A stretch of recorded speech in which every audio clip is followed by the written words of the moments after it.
ششمین جلسه سم شکایات به تاریخ 3 سرطان سال 1400 تحت ریاست سرپرست وزارت مالیه با اشتراک معین عواید و گمرکات، رؤسا و مسئولین مربوط وزارت مالیه در سالن خیبر این وزارت به ساعت 1 بعد از ظهر تدویر یافت.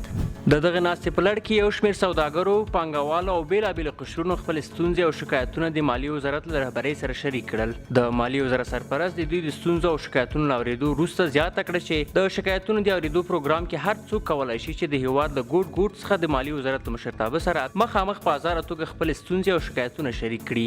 محمد خالد پاینده سرپرست وزارت مالیه در این جلسه بیان داشت که ما مصمم هستیم به تمامی شکایت مردم، هم از شرکت‌ها، متشبثین خصوصی و کارمندان رسیدگی نماییم تا قناعت آنها حاصل شده و در زمینه تصامیم لازم اتخاذ گردد. در زمینه افزودند که ادارات و ریاست‌های مربوطه وزارت مالیه مکلفیت دارند تا به صورت جدی به شکایت مردم رسیدگی نمایند. آن عده از ادارات و ریاست‌های مربوط به وزارت مالیه که در قبال رسیدگی به شکایت مردمی همکاری جدی نمی‌نمایند به صورت واضح تشخیص گردد تا در قبالشان موارد تأدیبی جدی در نظر گرفته شود. یو شمېر شکایت کوونکو خپل ستونزې او شکایتونه په دا ډول وړاندې کړل. مالیات ما را در سال 1392 تا 90 کابل که اداره عالی تفتیش یک مکتوب روان کرده، چون بر زور روان کرده این مکتوب که شما باید 6 میلیون افغانی دیگه هم تحویل کنید.